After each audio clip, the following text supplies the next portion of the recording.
Good afternoon and welcome to the Midday News. I'm Shamela Pullen. Here's what we have in the bulletin. Education Minister says school violence crosses social lines. Indicom investigates police fatal shooting in Portland. And later in sports, former financial committee chair criticizes CWI spending. Now the details. Education Minister Dr. Dana Morris-Dixon says the violence playing out in schools across Jamaica is not limited to social or economic challenges. According to the Education Minister, students from privileged homes are also involved in these troubling incidents. The minister argues that the issue reflects a wider societal problem, noting that conflict has increasingly been accepted as a way to resolve disputes. Dr. Morris-Dixon was speaking at Wednesday's post-cabinet press briefing. We had an incident at one of our high schools in St. Anne, and you would have all heard about it, Ocho Rios High School. But the day before was Peace Day, where there was a lot of work done in that school.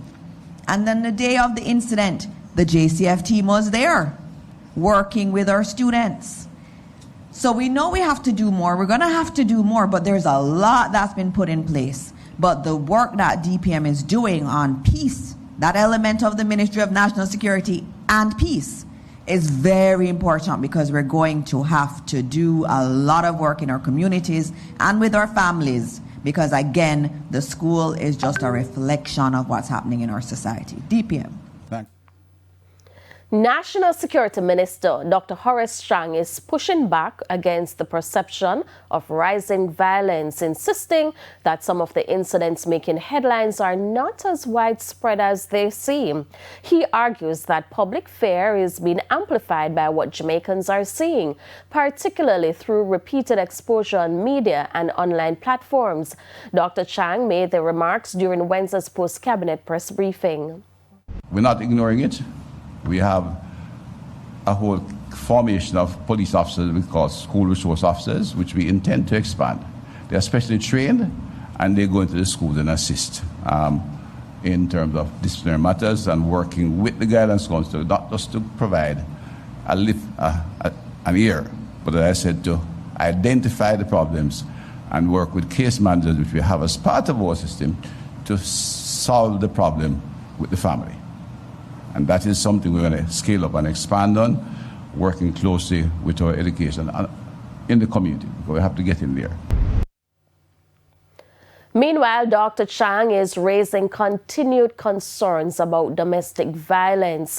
He notes that even as overall murder rates decline, a troubling proportion of the killings stem from domestic disputes. Dr. Chang warns that this highlights a persistent and deeply rooted problem that requires urgent attention. We have one parish this year where they had a dramatic decline in the last 2025. This year they seem to have gone up a bit. And St. James, in fact, when you look at the extra numbers, 7 of them were the result of domestic conflict. And that meant the numbers in terms of shooting was pretty much down. The mission to accomplish, as we have maybe put in the portfolio, peace, but it is a multidisciplinary program, and we have to get to all. It's a whole of government activity, because what you're looking at is almost a cultural shift. 2 men were fatally shot during a police operation in the Sherwood Forest District, Portland, this morning. According to police reports, officers went to the premises of a man who is on conditional bail for kidnapping and robbery.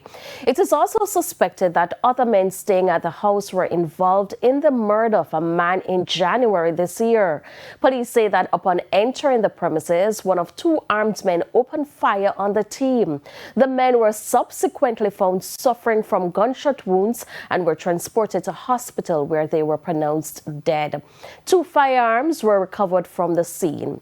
Indicom has launched an investigation into the incident. An elderly man and a woman narrowly escaped serious injuries after the car in which they were traveling ran off the Spur Tree main road and plunged over a precipice early this morning. Firefighters say they received the call about the incident around 7 a.m. and assisted in removing the occupants from the vehicle. The heavily trafficked Spur Tree main road remains a major concern for motorists, particularly operators of heavy-duty vehicles over the years. The corridor has recorded numerous crashes, many of them fatal. The crash happened along a deep corner in the area known as Ellington, the same general location where a correctional officer was found dead in his car a few years ago. Just weeks ago, a man and a woman died from injuries they sustained after a trailer truck ran off the main road and overturned into a gully. That incident renewed calls for the long-promised bypass to be fast-tracked. There are calls for the government to issue waivers for the importation of Carnival costumes and materials. But amid that plea is a suggestion for organizers to consider using local artisans. The colors, the music, the energy, and foreign exchange. Just some of the things Carnival in Jamaica 2026 delivered. Jamaica Carnival is growing, and that is something that we are part of. That's a new legacy we're building. Byron Lee started it, we just continued it, and right now we plan to take it to the world.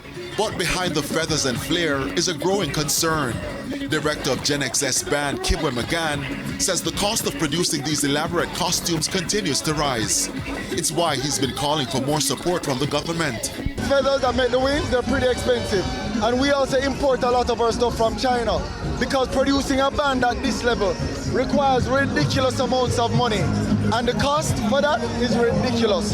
So we've asked the government to give us subsidies, to give us waivers, to give us, duty-free access.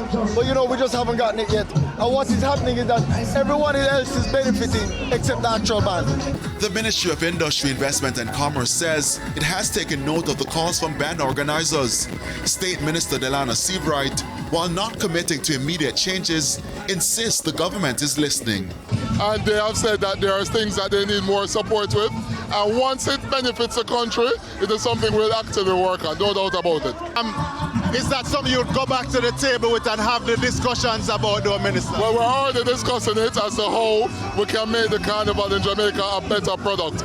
There are a lot of things that have come to us. In countries like Trinidad and Tobago and Barbados, mass camps have built out in-house production ecosystems over decades. Wire bending, backpack construction, and basic costume assembly are largely done locally by skilled artisans. Feathers and gems are still imported, but bands reduce volumes by designing smarter. Back here in Jamaica, Tourism Minister Ed Bartlett wants bands to consider local artisans. Whilst we do recognize that the cost implications of higher duties and so on your import will impact visitor and local participation, we are urging you to look local as much as you can and to drive. It's time for a break. Stay with us. More stories when we return.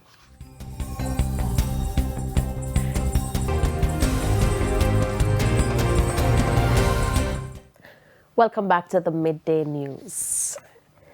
It's now time for the Business Minute.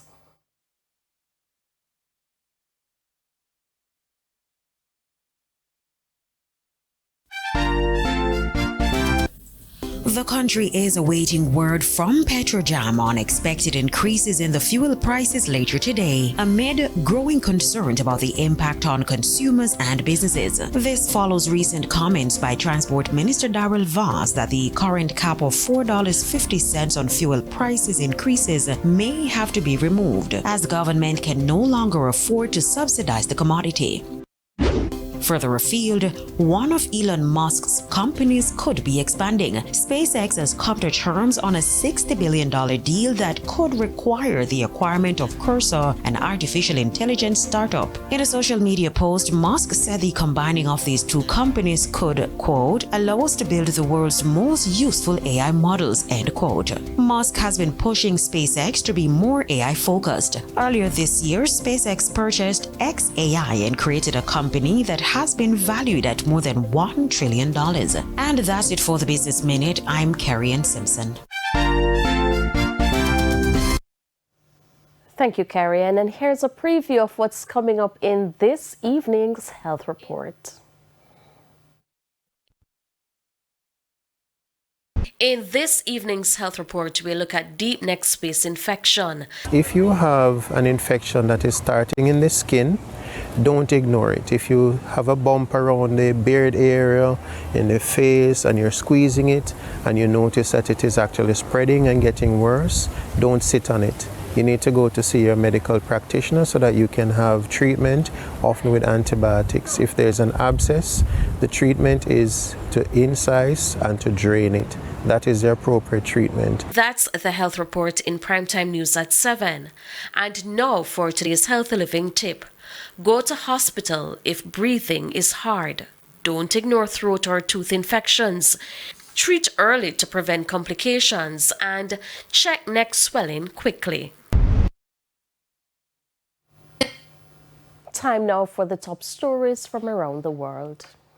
Region, St. Lucia's Prime Minister Philip J. Pierre has tabled a $2.19 billion EC dollar tax-free budget, promising no new taxes. He says the country is on track for another surplus despite global uncertainties like rising oil prices. The government will extend a tax amnesty to 2027 while introducing social support measures, including cash grants for newborns and pensioners. Pierre also outlined investments in education, business, and economic growth.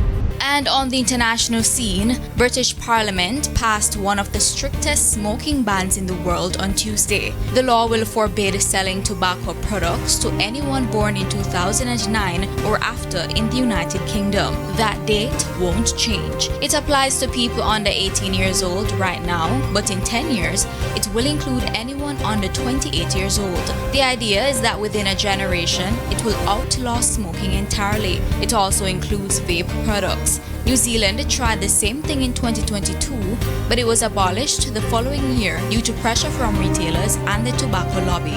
And those were the top regional and international stories. I'm Aliyah Bryan. Thank you, Aliyah. We head to a quick break. When we come back, we'll have your midday sports report.